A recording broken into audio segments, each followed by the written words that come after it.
Well, joining us now for context and insights, Joey Roxas, the president of Eagle Equities. So good to see you, Joey. Thank you so much for joining us. Hi, good morning, Kathy. And for listening in. A bit of a debrief there.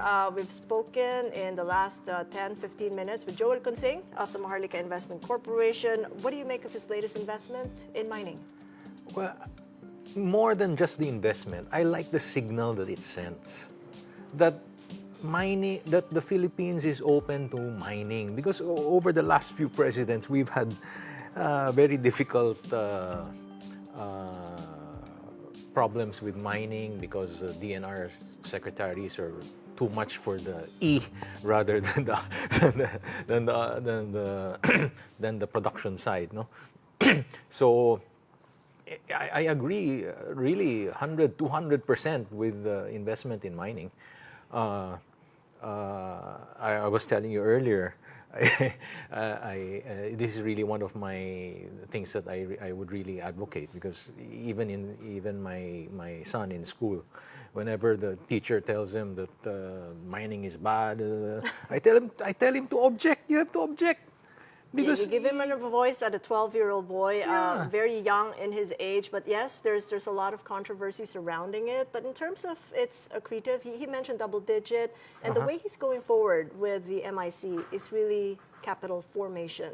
How important is this for the markets as a watcher, as he's investing in companies that are listed here and overseas? Well, the Philippines really has a lot of mineral resources, but I think it is underexplored and underproduced. So we need the capital to put into the ground, to outside of the ground, and put into the ground to bring the stuff out. What is the use of being rich in mineral resources if you can't take it out of the ground? So that's the only way that, you know, your BPO industry is going to have problems soon with the onset of AI.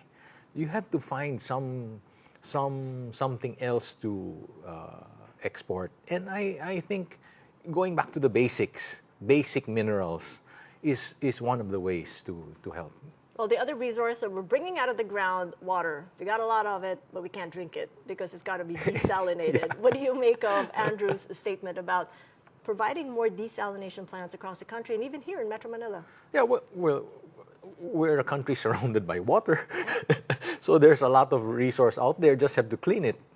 And if it can be done cheaply, like you don't have to boil it, to steam it to get the clean distilled water. I mean, reverse osmosis, I believe, is a little cheaper. And maybe there can be some more technological advancements to make it even cheaper later on, since we have a lot of salty water anyway. And then the salt you can also use for industrial purposes. I think the Philippines imports salt for the chemical industries. So maybe if you can sell the water at a good price and then sell the salt also to offset the price of the water, then it'll come out cheaper. We got about a minute to go. We've been watching the corporate earnings reports, a couple of banks there from BDO to RCBC. How's it looking so far? So far, very good. And then the BSP also lowered is also lowering the reserve requirement by another 2%. That's a huge amount. Your total deposits in the banking system is about 20 trillion. So 1% is like 200 billion that could be released into the system. Of course, could be released, because that's could the be, issue. Could because be. People aren't. The really banks wanting the are loans. not really releasing everything that they are allowed to release right now. now. What difference will it make then, Joey? Well, at least for safer investments, for safer safer risk borrowers, more funds will be available. For those that are risky, it will still be the same. Difficult to borrow. But in terms of like an investment perspective, if a retail investor were listening to you right now, where should they put their money? Right now, there are quite a few stocks that give high dividends. And then there are also quite a few that have been battered because of, a lot of social media about the real estate sector. But then in that real estate sector, although all the shares have come down, there are some that I believe are not really affected or will not really be affected too much by the gut in condos. So we tell people to pick those shares up now.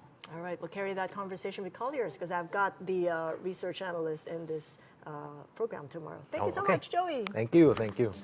And that's Joey Roxas of Eagle Equities joining us there for the briefing.